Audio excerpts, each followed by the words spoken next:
বিসমিল্লাহির রহমানির রহিম।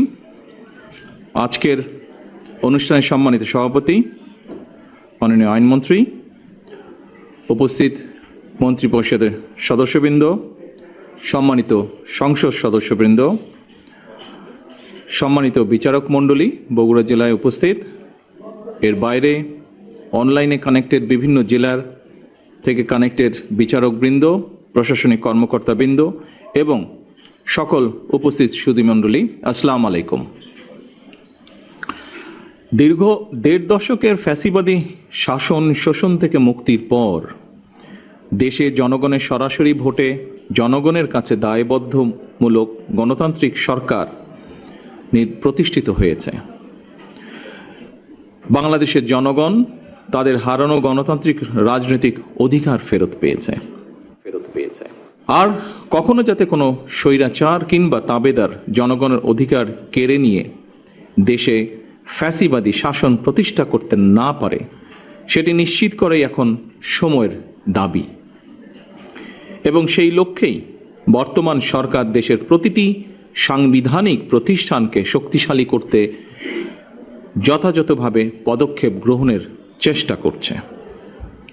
আইন বিভাগ, শাসন বিভাগ ও বিচার বিভাগ, এই তিনটির মধ্যে সমন্বয় করে দেশে ন্যায় শাসন প্রতিষ্ঠা করা গেলে নাগরিকদের গণতান্ত্রিক অধিকারের সুফল মিলবে। অন্যথায় এই সুযোগ গণতন্ত্র নাগরিকদের মিলবে না। সামাজিক ভারসাম্য, সমতা এবং অধিকার নিশ্চিত করতে ন্যায় প্রতিষ্ঠা আধুনিক রাষ্ট্র ব্যবস্থার অন্যতম উপাদান, যা মূলত নৈতিকতা, আইন এবং মানুষের প্রাপ্য অধিকার প্রতিষ্ঠার একটি মৌলিক দিক। ন্যায়ের শাসন প্রতিষ্ঠায় বিচারকদের ভূমিকায় মুখ্য।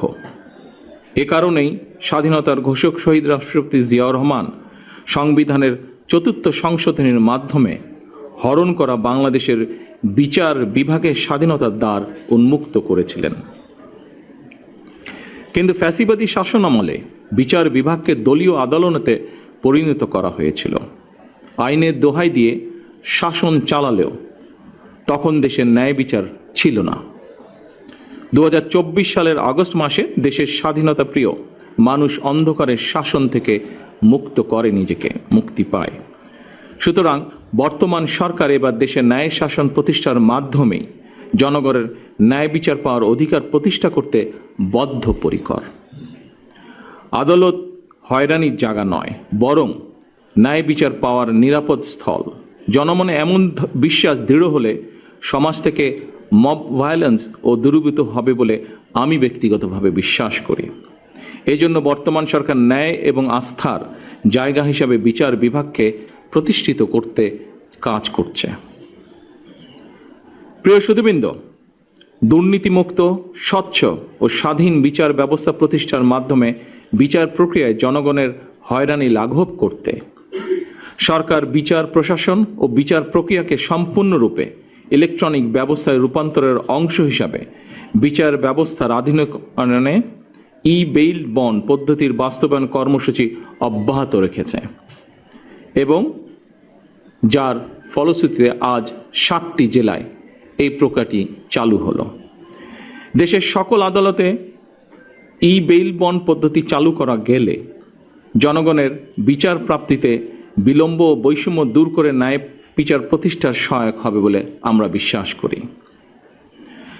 ন্যায় বিচারে বিলম্ব করা মানেই ন্যায় বিচারকে উপেক্ষা বা অস্বীকার করা। আমি আশা করি বিচার বিভাগ, কারা কর্তৃপক্ষ এবং সংশ্লিষ্ট সকল প্রতিষ্ঠান আন্তরিক উদ্যোগ নিয়ে ই বেইল বন্ড ব্যবস্থাকে এগিয়ে নিয়ে যাবেন। আদালত থেকে জামিন পাওয়ার পর আদালতের বিভিন্ন দপ্তর ঘুরে জামিননামা হাতে পৌঁছতে কয়েকদিন সময় লাগার কারণে সংশ্লিষ্ট ব্যক্তির কারামুক্তি হতে দেরি হয়। এটি আইনের শাসন হলেও ন্যায় বিচার কিনা এ নিয়ে প্রশ্ন করার সুযোগ হয়তো রয়েছে। ফ্যাসিবাদী শাসন আমলে আমরা দেখেছি আইনের দোহাই দিয়েই এমনকি রাতের বেলা আদালত বসিয়ে ভিন্ন দল এবং মতের শত শত মানুষকে শাস্তি দেওয়া হয়েছে। সেগুলো অবশ্যই ন্যায় বিচার ছিল না, বরং আইনি বিচারে আইনের অবিচার চালানো হয়েছিল। আইনের শাসন এবং ন্যায় বিচার বিষয় দুটি একটি আরেকটির পরিপূরক। আমার কাছে মনে হয় রাষ্ট্রে আইনের শাসনই শেষ কথা নয়, বরং ন্যায় বিচার প্রতিষ্ঠাই হচ্ছে গুরুত্বপূর্ণ। এ কারণেই বর্তমান সরকার রাষ্ট্র এবং সমাজে আইনানুগ ন্যায় বিচার প্রতিষ্ঠা করতে চায়। ন্যায় বিচার প্রতিষ্ঠার জন্য প্রয়োজন ন্যায়পরায়ণ বিচারক। আমি মনে করি জামিন প্রক্রিয়ায় ই বেইল বন্ড ব্যবস্থা বিচার প্রার্থীদের ক্ষেত্রে বিচার প্রতিষ্ঠার যাত্রাপথে একটি উল্লেখযোগ্য ধাপ। উপস্থিত আইনজীবী বৃন্দ, জামিনের নথি অনলাইনে দাখিল করার ইলেকট্রনিক জামিননামা বা ই বেইল বন্ড পদ্ধতির মাধ্যমে অল্প কিছু সময়ের মধ্যেই জামিননামা সংশ্লিষ্ট ব্যক্তির কাছে পৌঁছে যাওয়ার ফলে বিচার প্রার্থীদের হয়রানি লাঘব হবে ইনশাআল্লাহ। আগে একটি জামিননামা সম্পন্ন করতে আদালত থেকে জেলখানায় পৌঁছানো পর্যন্ত আইনজীবী, মোহরি, ম্যাজিস্ট্রেট, পুলিশ, পিয়ন সহ নানা পরিক্রমায় কমপক্ষে 13টি ধাপ পার হতে হতো, বা যা এখনো বিভিন্ন জায়গায় হচ্ছে। এই বেইল বন্ড পদ্ধতি চালুর পর এখন সংশ্লিষ্ট ব্যক্তির কাছে জামিননামা কিছু সময়ের মধ্যেই পৌঁছে যাবে। এ কারণেই বর্তমান সরকার সারা দেশের সকল আদালতকে ই বেইল বন্ড পদ্ধতির আওতায় আনার সিদ্ধান্ত নিয়েছে। এরই অংশ হিসাবে আজ থেকে বগুড়া, ঝিনাইদহ, যশোর, মাগুরা, রাজশাহী, নাটোর ও কুষ্টিয়া এই কটি জেলাতে আদালতের কার্যক্রমে ই বেইল বন্ড পদ্ধতি চালু করা হলো। এর ফলে জামিনপ্রাপ্ত ব্যক্তি জামিন পাওয়ার পর কারামুক্তির ক্ষেত্রে হয়রানি লাঘব হবে। অপরদিকে বিরোধী পক্ষ কিংবা মধ্যস্থতাভোগীদের তৎপরতা কিংবা জামিননামা জালিয়াতির ঘটনার সুযোগও কমে আসবে বলে আমরা দৃঢ়ভাবে বিশ্বাস করি। যেই বিচার বিভাগ থাকবে সম্মানিত উপস্থিতিবৃন্দ, একজন বিচারক যেহেতু জামিন আদেশটি যাচাই করে সরাসরি অনলাইনেই কারা প্রশাসনের কাছে পাঠাবেন, সেহেতু কারা প্রশাসন জামিন আদেশ পাওয়ার সাথে সাথেই সংশ্লিষ্ট ব্যক্তিকে কারা মুক্তি দিতে সক্ষম হবেন। ফলে ই বেইল বন্ড বা ইলেকট্রনিক জামিননামা ব্যবস্থা বিচার ব্যবস্থায় জনগণের অহেতুক হয়রানি এবং দুর্ভোগের অবসান ঘটাবে। ই বেইল বন্ড সিস্টেমকে পুলিশের সিডিএমএস, আদালতের কেস ম্যাজিস্ট্রেট সিস্টেম এবং ন্যাশনাল আইডি কার্ড ভেরিফিকেশনের সাথে যুক্ত করার বিষয়টিও আমাদের সরকারের পরিকল্পনার ভেতরে রয়েছে। জনদুর্ভোগ লাঘবের উদ্দেশ্যে বিচার ব্যবস্থার পুরো প্রক্রিয়াটিকেই বর্তমান সরকার কম্পিউটারাইজ সিস্টেমের আওতায় এনে বিচার বিভাগে মডার্নাইজেশনের উদ্যোগ অব্যাহত রাখবে ইনশাআল্লাহ। উপস্থিত আইনজীবীবৃন্দ, গায়েবী মামলা, ভুয়া ওয়ারেন্ট এবং ওয়ারেন্ট রিকল না হওয়ার অজুহাতে অতীতে বিরোধী দল বা ভিন্ন চিহ্ন মতের হাজার মানুষকে নানাভাবে হয়রানি করা হয়েছে। বর্তমান সরকার বিচার ব্যবস্থায় অনলাইন প্ল্যাটফর্মের মাধ্যমে প্রোডাকশন ওয়ারেন্ট, রিলিজ অর্ডার এবং থানা থেকে ওয়ারেন্ট রিকলের কাজ সম্পন্ন করবে ইনশাআল্লাহ। এটি করা সম্ভব হলে এক জেলার অভিযুক্ত আসামি অন্য জেলায় গ্রেপ্তার হলে অনলাইনে দ্রুত উপনথি প্রেরণের মাধ্যমে জামিন শুনানি সহজ করা হবে। ফলে পুলিশি হয়রানি বা ভুয়া ওয়ারেন্টের মাধ্যমে সাধারণ মানুষকে বন্দী করে রাখার যে অপসংস্কৃতি, তা উৎপাটন করা সম্ভব হবে বলে আমরা বিশ্বাস করি। প্রিয় দেশবাসী ও আইনজীবী বৃন্দ, শুধু প্রযুক্তির উন্নয়নই নয়, আমরা মানসিকতারও উন্নয়ন চাই। আমরা এমন এক বাংলাদেশ গড়তে চাই যে বিচার ব্যবস্থায় প্রধানমন্ত্রী কিংবা মন্ত্রী, পুলিশ কর্মকর্তা কিংবা কর্মকর্তা এবং একজন সাধারণ নাগরিকের মধ্যে কোনো তফাৎ থাকবে না। যে বিচার ব্যবস্থা থাকবে সম্পূর্ণ স্বাধীন এবং ন্যায় বিচার প্রতিষ্ঠার অনবদ্য পাদপীঠ। আমরা বিশ্বাস করি access to justice for all. ন্যায় বিচার কোনো দয়া বা করুণার বিষয় নয়, এটি প্রতিটি নাগরিকের সাংবিধানিক অধিকার। আজকের এই ডিজিটাল উদ্যোগ সেই অধিকার প্রতিষ্ঠার পথে একটি বিশাল মাইল ফলক। আমি আইন মন্ত্রণালয়, কারা কর্তৃপক্ষ এবং এই সিস্টেমের নেপথ্যে কাজ করা সকল আইটি বিশেষজ্ঞ ও কর্মকর্তাদেরকে জানাই আন্তরিক ধন্যবাদ। একই সাথে আমাদের মাননীয় আইনমন্ত্রীকেও আমি ধন্যবাদ জানাই, কারণ আমি জানি এই বিষয়টির সাথে উনি ব্যক্তিগতভাবে জড়িত। উনি ব্যক্তিগত উদ্যোগ নিয়ে এই বিষয়টি, সম্পূর্ণ বিষয়টিকে ত্বরান্বিত করার জন্য অনেক দিন ধরে কাজ করছেন।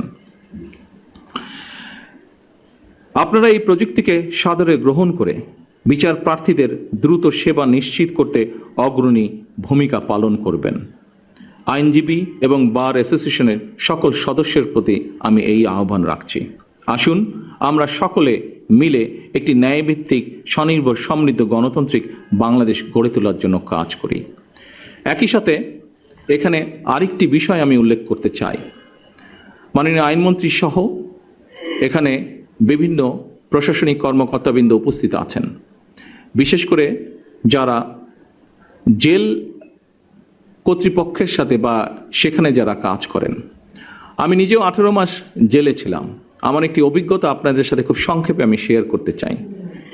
আমি দেখেছি জেলখানায় যতজন মানুষ, বন্দি, কয়েদি, যেভাবেই তাদেরকে আমরা ডাকি না কেন, তার মধ্যে আমার অভিজ্ঞতা হচ্ছে প্রায় 30% মানুষ আছে, গরিব মানুষ, যারা বিভিন্ন কারণে জেলে গিয়েছে। এই মানুষগুলো ঠিক জানেও না তারা কি কারণে জেল খাটছে, এবং বহু মানুষ তারা শুধুমাত্র অর্থনৈতিক কারণে একজন ভালো লয়ার নিযুক্ত করতে পারছে না বলে, তার ফ্যামিলি সেটি এফোর্ড করতে পারছে না বলে এই মানুষগুলো প্রায় 30-35% মানুষ বিনা কারণে জেল খাটছে। আমি মাননীয় আইনমন্ত্রীকে অনুরোধ করব এই বিষয়টিকে কিভাবে আমরা অ্যাড্রেস করতে পারি, কিভাবে এই নিরপরাধ মানুষ, এই মানুষগুলোর মধ্যে যদি কেউ নিরপরাধ থেকে থাকে এবং যারা একজন প্রপার লয়ার, একজন ভালো লয়ার এফোর্ড করতে পারছে না, এই মানুষগুলোকে কিভাবে আমরা এই বন্দিদশা থেকে বের করে আনতে পারি, এই বিষয়টি আমি ওনাকে বলবো অনুগ্রহ করে দেখার জন্য।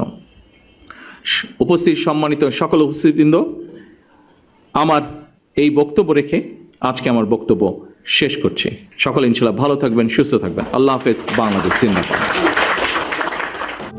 প্রবাসীদের জন্য নির্মাণ হচ্ছে দেশের প্রথম স্মার্ট সিটি, যেখানে থাকছে স্কুল, মসজিদ, হাসপাতাল, সুইমিং পুল, হেলিপ্যাড, পাঠাগার, জিম, সুপারমার্কেট, শিশু পার্ক সহ সকল নাগরিক সুবিধা। মাত্র 30 লাখ টাকা বিনিয়োগে মিলছে আকর্ষণীয় ফ্ল্যাট।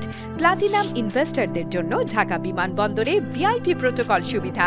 বিস্তারিত জানতে যোগাযোগ করুন স্ক্রিনে দেয়া হোয়াটসঅ্যাপ অথবা ইমো নাম্বারে।